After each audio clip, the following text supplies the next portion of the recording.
Welcome, my friends, my family, my fellow gamers. This is your only friend, these YouTube streets, PorterRock77, back with another video. All right, so let's talk about this topic, right? Microsoft potentially releasing their games on Nintendo and PlayStation platforms. All right, so let's get some things out of the way so that way this doesn't turn into insanity or whatever. So number one, this is purely speculation. All right, that's number one. This is not something that's confirmed. I'm not reporting rumors I heard. No, this is just speculation based on the events of what's going on recently. That's all this is. And this is just something to talk about and potential. Because you're talking about a possible decision, again, speculation that changes the gaming industry in many ways, all right? So this is something to talk about and speculate, okay? Of course, people are going to tie this to fanboy wars or whatever. You can if you want to. It doesn't really matter. But this is something where I'm talking about analytically and looking at this subjectively. This has nothing to do with people's emotions or whatever. People's emotions are irrelevant in this topic. If people are emotional over this topic, doesn't right, wrong, and different, it doesn't really matter, all right? It's just a topic. It's conversation based on what's going on, what's happening, all right? So, to the topic, Phil Spencer once again recently talked about, and pushing the narrative that Microsoft's all about trying to push games on every device and get the games at the center of the universe for the gamers. Wherever the gamers want to play, whatever device gamers want to play on, Microsoft wants to be there, pushing games, pushing services. They want to push what they can, what gamers want based on what they own, all right? So currently, Microsoft's plan and what they have is they push games on PC via the Windows Store, right? They have an actual Xbox. They have a console device, which is what they always have, okay? And then the next phase is a streaming service called xCloud, which is a streaming service similar to like PS Now and, Google Stream and GameFly Stream and stuff, where they stream the games. So that way the actual hardware device is not processing or calculating the actual games. It's the actual server and then streaming over the internet onto your device. So you could pretty much play a high-end performance game, let's say like Gears of War 5, on a $50 phone. Simply because the phone is not what's rendering the game, it's the servers in the background. Similar like PS Now and everybody, all right?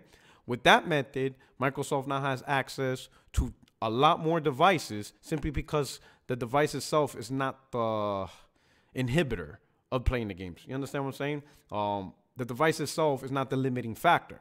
Microsoft is now able to leverage devices, and right now they're focusing on Android operating system, which opens the doors to tablets, phones, possibly TVs that run on Android operating system. And when you think about it, it also includes the PC market. And what I mean by that is, yes, Microsoft was already making games for PC, right? But these are gaming PCs, whether it's mid-range, low-range, or high-range PCs, it's still a gaming PC. But what about the laptops and desktops that aren't gaming PCs? For example, the laptop I'm using right now, this is not a gaming PC. This is more of a productivity laptop that I got for $300, perfect for, doing podcasts, work, basic productivity and business stuff. But this definitely does not run games at all. With xCloud, I could be playing these high-performing games without actually having to buy a high-end PC, a mid-range PC, or low-end PC. So yes, even non-gaming PCs that were primarily designed just for whatever normal household work, is now open on the table. So with xCloud, Microsoft has opened the door to even access more PC devices, more laptops on top of tablets and phones, all right? So this is their vision, all right? And ultimately and repeatedly, Microsoft said repeatedly they're trying to reach 2 billion gamers. Now, I don't take that literally, 2 billion gamers, but it's their high-end goal. So I'm not one of the dudes that's going to be like, Microsoft only reached 1.5 billion gamers. They failed. No, I don't think they meant that in the literal sense, but I think you could see their goal. Their goal is max output of reaching out to gamers, right? So with that said, right, Phil Spencer, and I'm sure Nadia Sadal, the CEO of Microsoft overall, they have this big push to put games on every device and reaching out to every gamer, all right? So they got the PC pretty much on lock because their Windows stores will track, is compatible to every configuration of gaming PC out there. It doesn't matter what gaming PC you have, NVIDIA, Intel, AMD. Doesn't really matter how your rig is set up. Your games work on that platform. With xCloud, it reaches platforms that could not play these games. Tablets, laptops, it doesn't matter what Android device you have. And I'm sure Microsoft is probably trying to work their way into iOS as well, which will now open the door to Apple products, right? So In those instances, Microsoft has every device on lock that are phones, tablets, and now you're also including low-end or non-gaming PCs and laptops. So xCloud will access phones, devices, non-gaming PCs, non-gaming laptops, right? Microsoft Windows Store is accessing the actual gaming PCs, whether it's low tier, mid tier, or high tier, or supreme tier, whatever range you want. Microsoft got that unlocked. Now we're going to talk about the third category, which is the console market. All right. Now keep this in mind. Microsoft wants 2 billion gamers. All right. But this is, in order to understand this, we have to accept an actual truth about the console market. All right. With Microsoft or if anybody's pushing an agenda, I ain't going to use agenda because that sounds like a dark word. But if they want to push a goal is a better word. Goal is actually a positive metric. So that's a better word. If Microsoft is pushing the goal to try to reach the most amount of gamers, to push their games, services, or whatever, or any combination thereof, to the most amount of gamers, right? They have the answer for PC, right? For gaming PCs. They have the answer for tablets, laptops, and non-gaming PCs and laptops. But do they have the answer for the console market? Because the reality is, when you talk about most amount of users in the console market, you're talking Nintendo and PlayStation, right? Let's cut the BS. Xbox consoles is not the majority of stake in console gaming. In fact, I would dare say is actually niche. All right.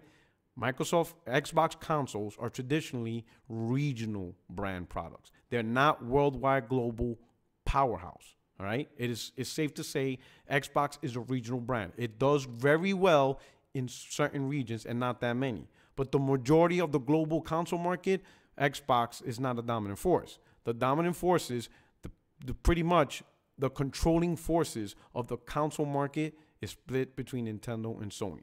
Those are the two powerhouses. So when you're talking about reaching the most amount of gamers, if you're talking as using a strategy to leverage PC, to leverage tablets and laptops, to leverage low-end laptops and PCs, and to leverage the console market to reach 2 billion gamers, at some point, you're going to have to go through Nintendo and Sony. Microsoft, or I better put, the Xbox console brand does not have a lot of sway in the console market in terms of mass users.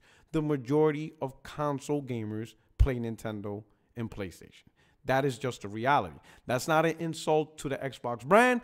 That's not saying, I'm not here to fanboy and talk shit saying, haha, your console sucks, you got no games. That's not what this video is about.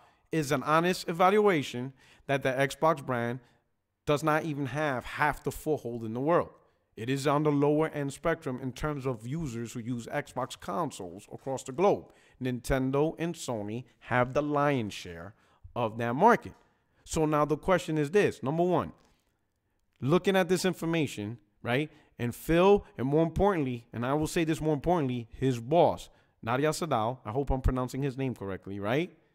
Who's a man that only allowed Xbox to continue, or Microsoft Gaming to continue, because Phil provided this plan to open the boundaries, to reach 2 billion gamers. So you got to look at it from the head boss's Microsoft perspective. To him, gaming is reaching 2 billion users. He's not going to try to want in here limiting factors, all right? So now, if the majority of the console market is Nintendo and PlayStation gamers, right?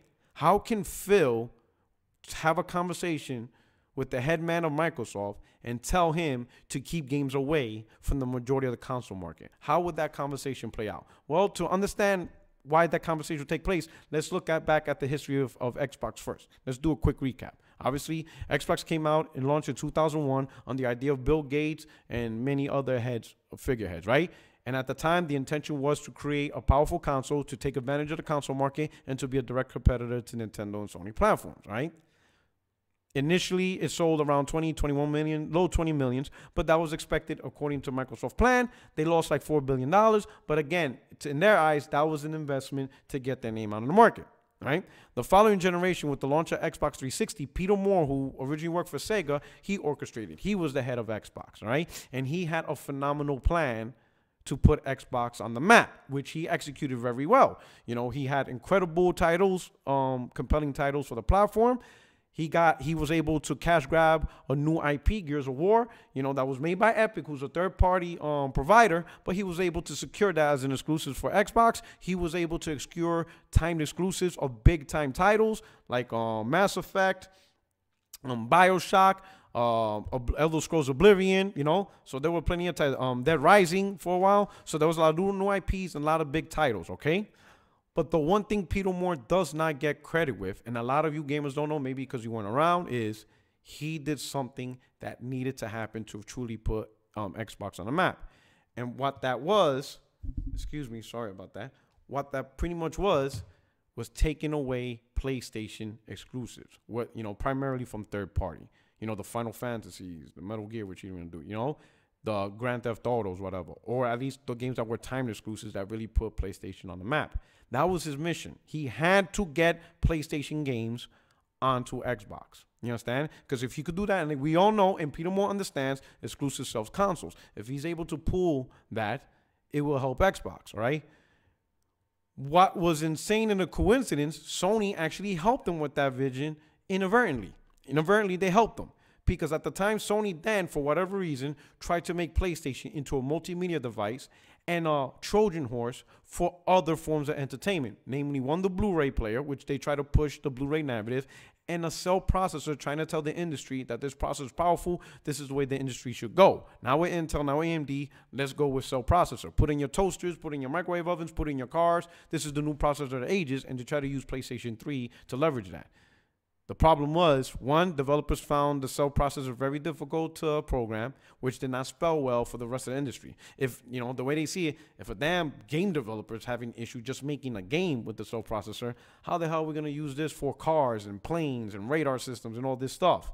Nah, we're not trying to do that. Or even basic PC stuff. So that helped. That hurt PlayStation brand. Then also the Blu-ray player. Why, yes, Blu-ray at the time was one of the main ways to watch movies in HD, but not that many people were interested. In fact, the majority of people when the console launch didn't even have HD TVs. The people that were interested in PlayStation were still rocking SD TVs, but the console was $600, Now, because of the unexpected low sales and output of the PlayStation 3 due to these issues, the third-party industry had to change a mindset. Before the PlayStation 3 and the 360 industry, the third-party mindset was to fully support the #1 selling console, and then everybody else was an option, okay? But #1 will always be supported. That was primarily the mindset. Because of how things turned out, the industry changed their mindset to, you know what? PlayStation 3 is not selling too well. Xbox is doing great, but it's primarily North America, UK market, right? And Nintendo created a console that doesn't, most of the games we can't run on. We're just going to put games on every platform indiscriminately. It doesn't matter no more. So in a good way, that industry changed the mindset for the third party because now they realize, you know what? We really don't have to have a law that says #1 must be supported, #2, #3, forget about it. Because in reality, third party doesn't have a dog in this fight. It doesn't matter who's #1 or #2. Just get the games on every platform and enjoy the sales from each platform. So that changed the dynamic. So with that, because of that, you started seeing games, I think the phrase back then was jump in. A lot of games that were exclusive to PlayStation, The Devil May Cry, or Final Fantasy, Grand Theft Auto, that was either exclusive in total or timed exclusive. Whatever combination you want to use for the PlayStation brand, they all jumped ship and they became day one, same day releases on the Xbox console. And that's just a reality. And many of these games ran better on the 360. So that changed the landscape. Now, with that said, fast forward to the next generation, the Xbox One. I don't need to recap. We all know, most of us lived through it. Total disaster, okay? Now, looking at all three scenarios, the first generation of Xbox, OG Xbox, didn't sell that much. Current generation is not selling that much. It's better than the OG Xbox, but much less than the Xbox 360. Now let's look at the Xbox 360. Fantastic generation, fantastic console, amazing games. But the net result is this. It's sold as much as the worst thing. Maybe a little bit more, maybe a little bit less. I know there's always an argument of who sold more. But the number is so low and insignificant, they generally both did around 80 million. And I want you to think about that. Xbox console's very best matches PlayStation's console very worst. I want you to think about that. You know, PlayStation 3 was the worst generation for the PlayStation brand, and it sold above 80 million. Xbox 360 is the best generation Xbox ever had, and it also sold around 80 million.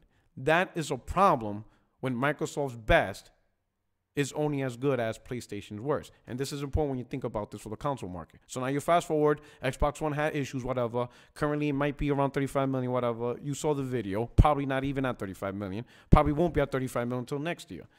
But that's a discussion another day. Already had that discussion. So now think about this. From Phil's perspective, from Nadia Sadal's perspective, CEO of Microsoft, Xbox consoles don't sell that much. And at best, if it did sell a lot, it would just match the lower bar performance of a PlayStation console.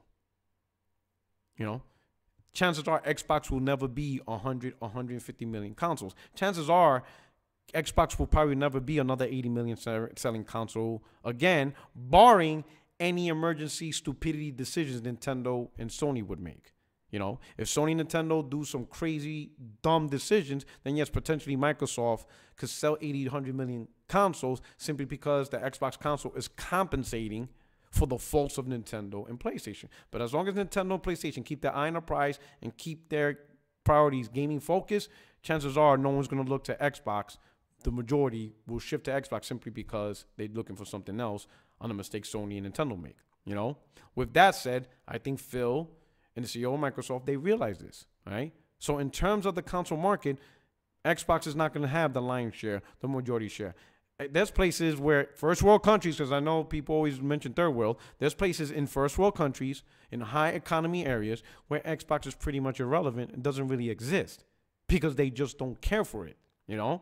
It's just a reality, you know? So if we're talking about console-only gamers, right, in many regions where there is no Xbox console, or the Xbox console, if it is there, it doesn't sell at all. It's literally neglected and ignored.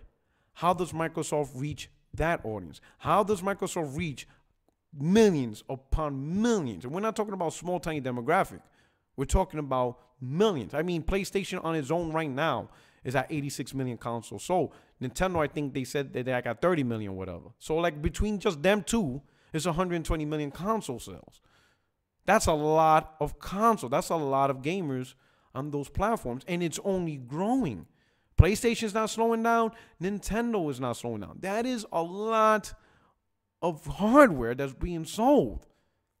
And Xbox is not keeping up. In fact, the market share is getting smaller and smaller and smaller, you know, all around the globe. How does Microsoft reach that audience? And yes, reaching that majority of console, Microsoft is not trying to ignore that console. They told you they want 2 billion gamers.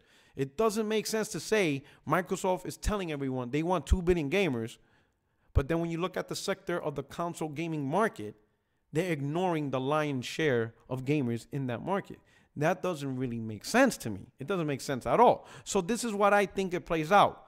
Do I think, in my opinion, that we could see Microsoft games on PlayStation? I think not next gen, not the gen of Scarlet and PlayStation 5. I think the generation after. So you're talking, let's say if next gen starts at 2020. I'm just giving you a number. Might start 2019, might start 2020. Let's say next generation officially begins 2020. I could see when the next generation after that begins, 2027 or so, Microsoft will pull the plug and start making games. And again, I said start making games for Nintendo and PlayStation platforms, all right? Now, I'm talking about direct published games, not Game Pass. I'm sure Microsoft would love to have Game Pass on Nintendo and PlayStation platforms, but Nintendo and Sony will not allow that to happen. The reason why they will not allow Game Pass to be on their platform, because Game Pass involves third-party games. If you can get those third-party games on a Nintendo platform, on a PlayStation platform, a subscription service that is owned by Microsoft, that means you're not going to buy those third-party games directly from the Nintendo store, directly from the PlayStation store. Meaning Game Pass will undercut third-party sales, which is when Nintendo and Sony makes their money. All of them make their money off of the royalty fees from the sales of third-party games. So Nintendo and Sony will not have Game Pass on there because it undercuts them, okay? But just because Sony and Nintendo won't have Game Pass does not necessarily mean they won't allow Microsoft to support the platforms by publishing games. It's no different than EA Access. Sony does not allow EA Access because they feel it undercuts, one, their PlayStation, PSN Plus games of the month, whatever. That's number one. Two, it could potentially undercut the third-party sales, because if you got EA access, right, and now you have access to all these EA games through the EA access program, that means you're not buying them via the PlayStation Store. I'm not advocating, I'm not saying that I support Sony in that decision. I'm not saying that at all right? So I don't want you to think, oh, why are you worried about Sony, Microsoft? I'm just teaching you knowledge. This is not an advocating stance or me saying that, hey, it's good that we don't have EA access. That's not what this is about. So don't come and start making those arguments. You know what I'm saying? Stick to the topic of what we're talking about. If you guys start making this narrative about, oh, it's Puerto Rico sleeping over Sony, then you guys just get off my channel, because you're not really that intelligent to have this discussion. Stick to the topic. We're not advocating or disadvocating access. Stick to the topic, all right?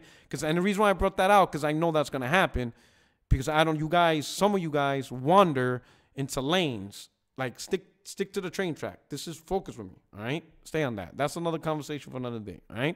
The main point is Sony doesn't allow EA access, right? But they still get EA games. I still could buy Madden, from what I'm hearing, Anthem has a pretty decent beta, I'll get that, I'll still play the EA games. Dragon Age is coming up. I'm going to buy that. I love Dragon Age, okay? We still get the games even though they don't get the EA access, right? Now, back to what I'm saying, right?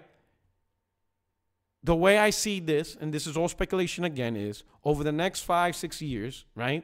As the next gen comes around, Microsoft is solely going to focus on their strategy of what they're going on. Improving the Windows 10 store to make it more viable for PC gamers, to make it more enjoyable for PC gamers, right? And with the improvements of that store, obviously they got the PC market on lock. I'm not saying, what I mean by unlock is not they're dominating over Steam. That's not what I'm saying. What I'm saying is they have access to PC gamers, and PC gamers buy their games, okay? Whatever games PC gamers choose to buy from the Windows Store, they're buying it. So they got that market, right? xCloud's going to leverage the tablets and all that stuff, so they got that market, okay? By the end of next generation, we will most likely live in a world where playing Xbox games on devices that is not called an Xbox console will be normal to us. Think about it, in 6 years from now, 7 years from now, we could potentially just be used to playing an Xbox game on this little $200 Inspiron 15 3000 series laptop. And nobody would think nothing of it. Nobody in 6 or 7 years will say, wait, well, hold up, you playing Gears of War 5, Gears of War 6, and you don't own an Xbox? Like, no, I'm doing it on a $300 PC through xCloud. And they're like, oh, snap. People will be playing on a Toshiba tablet. And they're like, what you doing? Oh, I'm playing Halo Infinite. And they're like, hold up, you're playing Halo game on the Toshiba laptop? Yeah, because of xCloud. Like, what the hell is that? Oh, it's this, that, and the third. So wait a minute. You could play these games. Do they run good? Because I heard internet latency. Oh, no, Microsoft found a way, to reduce lag. They have all this mumbo jumbo. It runs really good. It runs nice. I'm playing it right now. It's pretty cool. So I could play this game, and I don't have to buy an Xbox console. Like, yeah, you got Halo, Access, Forza. We will be used to a world where Xbox games, or what we used to call Xbox games, is not synonymous. Did I say the word right? Anyway, it's not associated. I'll use that word. It's not associated with the actual console. Like if I told you I'm playing Spider-Man 2, the new Spider-Man 2 from Insomniac, what console am I playing it on? Obviously, PlayStation. Hey, I'm playing the new Zelda game. What platform am I playing it on? What device? It's going to be a Nintendo device. Hey, I'm playing Gears of War 6. What device am I playing it on? And that's where you can't answer the question, because there'll be so many ways to play the game. You could be playing it on a PC. You could be playing it on a phone. You could be playing on a tablet. You could be playing it on a low-end laptop. There's multiple ways. You could be possibly be playing on a TV, right? And if xCloud and xCloud streaming is anything like the streaming service we have now, for example, GameFly has a streaming service. You can download the GameFly app. And right there behind my TV, I have an Amazon Fire TV device, right? You can download GameFly, connect the Bluetooth controller, and I can play The Witcher 3 for my Amazon Fire TV. If Microsoft does the same thing where you could just download the app, you don't have to buy a specific xCloud stick, just download the app on many compatible devices, Roku boxes and things like that, right? That just opens the door where people are just used to playing these games, but yet those people don't own an Xbox console. That potentially is the world we live in, where you're just gaming these games, all right? Granted, regardless of the choice you choose, xCloud streaming, high-end PC, mid-tier range PC, or the actual console, Microsoft ultimately makes the money, and that's the ultimate key. That is what they're trying to tell you. It's not the device itself, it's the ultimate end result, okay? So the little devices, this is not what's important. What's important is where it all meets at the single point right here. And that single point up here is Microsoft overall making money, selling games, selling services, or any combination thereof. So now you take all these devices, PC, high-end PCs, gaming PCs, mid-tier PCs, right? The console, Xbox, Scarlet, whatever, and streaming devices, laptops, mobile tablets, phones and all that, right? So now picture that line. Now add PlayStation consoles and Nintendo consoles, which add more users. And they all result at the same point, Microsoft making money. That's all. That's all what it leads to. Microsoft leverages what they can leverage. These other devices, Xbox Live, Game Pass, whatever, for Nintendo, and we could potentially include Mac computers too. I wouldn't doubt Microsoft's trying to find a way to get the Windows Store or xCloud streaming on a Mac device. Apple Mac computer, MacBook, and iMac and whatever, desktop. Okay, those could be included too. iOS phones and the iPad, all those devices. And again, they're all in line because they're all just devices, and they all lead to the single source, Microsoft, the company. All right. Now, most people are against this, and I'm going to talk about some of the main counterpoints. Counterpoint number one, which doesn't make sense at all. They'll be like, well, then if Microsoft does it, that means Sony does it too, right? That point doesn't make sense. Well, it makes sense from a business perspective, but the reason why I say it doesn't make sense is because Sony and Nintendo are not the ones advocating to reach 2 billion gamers. They're not going out there talking to Business Insider. They're not out there talking to gaming publications. They're not out there talking to financial news outlets like Bloomberg and MSNBC Money and all that stuff. They're not going out there telling the world we want our games on every device possible. That's not the message they're sending at this current moment. Maybe that will change 5 years from now. Potentially. It could potentially change. They could potentially see Microsoft earning so much revenue that Nintendo and Sony might finally decide, you know what? There's way too much money to keep our games locked on the one device. We're going to follow the Microsoft model and just put our games everywhere and stuff like that.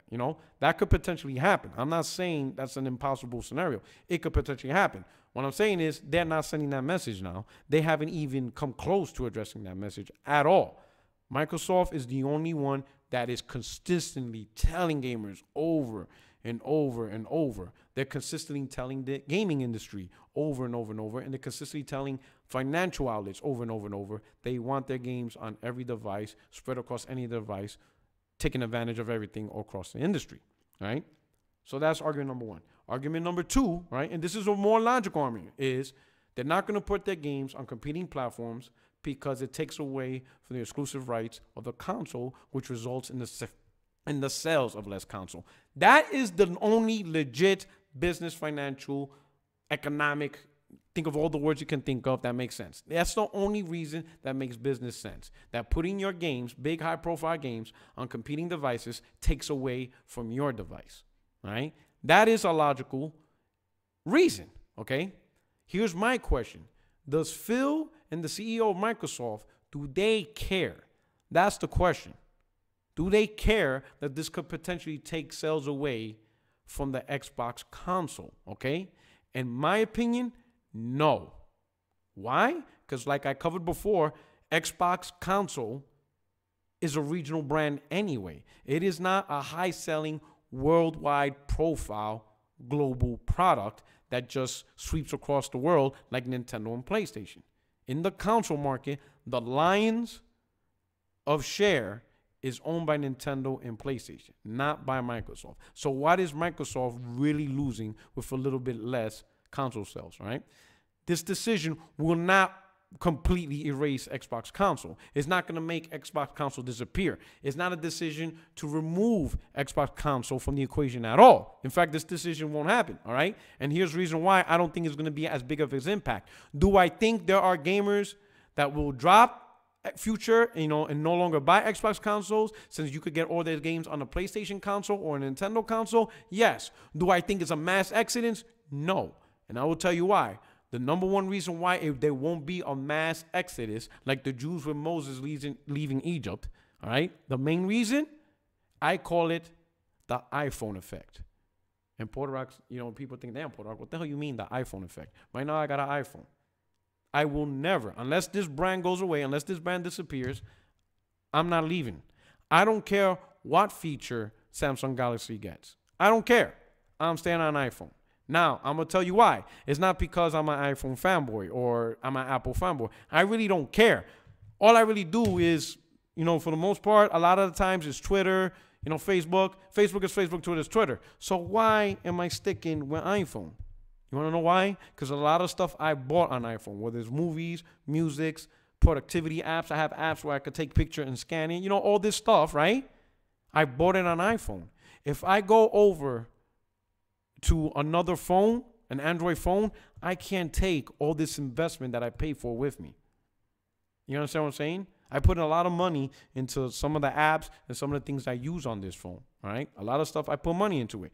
And because I put money into it, it carries over from every phone I decide. Now, I don't buy an iPhone every year. In fact, this is an iPhone 7. I don't plan to upgrade this phone right now because it runs perfectly fine. I probably won't buy another iPhone for another 2, 3, 4 years when when it starts really slowing down and screwing up. Until then, this is fine. But when I do decide to buy the next iPhone, I'm going to transfer everything in my account over to the new iPhone. I got everything. The same thing is going to apply to PlayStation and Xbox consoles. Majority of the users are not going to drop Xbox consoles simply because they have too much investment, especially those who are fully embrace digital. Your whole library is on there. So to go from Xbox, right, with all these investments, and some of you paid thousands of dollars throughout the last 5 years in digital games, you're not going to drop your Xbox brand simply because Halo 6 is on the PlayStation 6. When you still have access to Halo 6 on the Xbox console, you're not going to drop thousands of dollars, especially over the next 5 years. Many gamers are going to potentially be breaking $5,000 worth of content between the Xbox One and Xbox Scarlet. $5,000 worth of games and context throughout the last 10 years. You're not going to drop that because there's an announcement saying PlayStation 6 got Halo. Because if you do buy the PlayStation 6, you got nothing. All that content, all that games, all the enhancements, everything that you invested in is gone. PlayStation can't help you with that. And vice versa.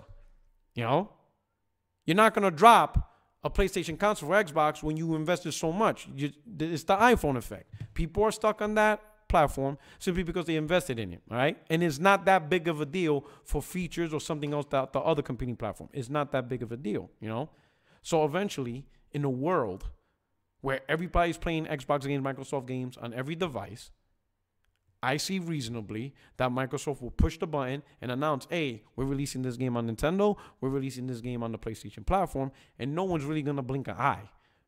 Sure, would there be hardcore, I would say, fans that are emotionally invested in the platform? Would they be hurt? Of course. You're going to have a lot of pains. You're going to have a lot of complaining. You're going to have a lot of that. Are you going to have people trolling these fans, trolling Xbox gamers? Of course. You're going to have PlayStation guys trolling on Twitter, whatever. But ultimately, Microsoft doesn't care about that. Phil Spencer doesn't care about your feelings just as much as when he put games on PC. There was a lot of people that complained about it. And what was Phil's response? Phil's response was he doesn't understand why somebody's upset that they also could play a game on another device. He said that. That was his response. He doesn't care. He doesn't want to understand why you care. All right? So in a world where everybody's playing a game on every device, they push the button, put on Nintendo and PlayStation, right? And let's say because of the decision, you do get a few million less sales in console. Let's take a real bad case scenario. The Xbox console of that generation, whenever it happens, ends up selling 10 million less than what they normally do. Let's say that. And that's pretty big. To sell 10 million less than what you normally do, let's say normally Xbox sells 40 million, 50 million, but because of that decision, they end up selling like 30 million, right? A lot less. But where they lose the 10 million, they now gain access to over 100 million console users. All right? PlayStation alone, that's 100 million users right there. If at the way the Switch is going, I think the Switch is going to reach 100 million in of its own right. So between PlayStation and Switch, 200 million. You know, and if Nintendo keeps making the right decision and Sony keeps making the decision, I don't see that aspect changing. I see every generation, those two companies could potentially sell 80 plus to 100 plus million consoles. Combined, you're talking anywhere between 160 million to over 200 million consoles sold.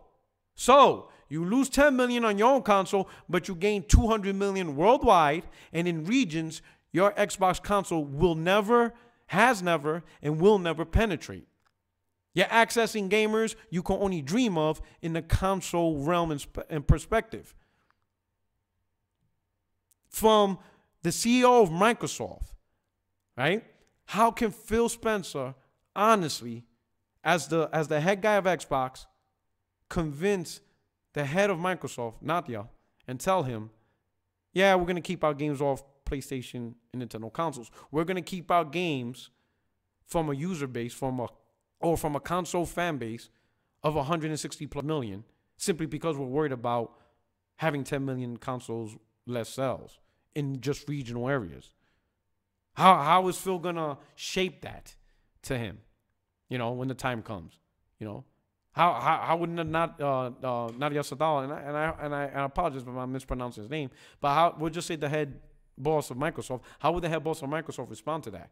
How does Phil just sit down and have a conversation? Hey, you know, we're doing this, we're doing this. Oh, and for Nintendo, whatever, we're not going to make games for that because we got to keep it on the Xbox device because we're worried about, you know, potentially having less Xbox console sales.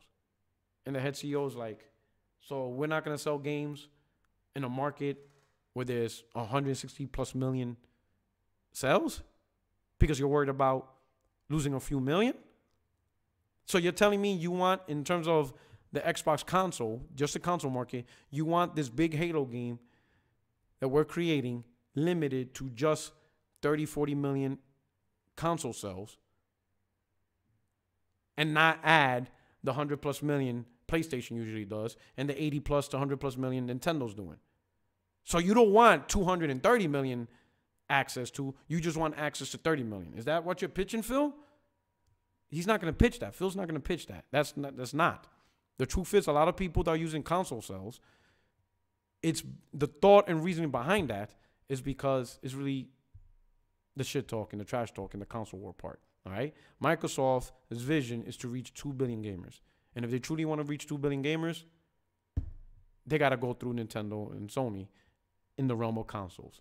That's just the path they're heading on. They're not going to do it next gen at all. I have a feeling it's going to be the gen after. Next gen is all about implementing what they have in place. But anyway, let me know what you think about this video. Hit up the comment section. If you're new to the channel, please like and subscribe. Everybody like and subscribe. Hit me up in the comment channel. Let me know what you think about this. Also, you see the link to my Twitter. Hit me up there so we can continue the conversation. This is your boy, Puerto Rock 77. And thank you very much. Take care. Peace.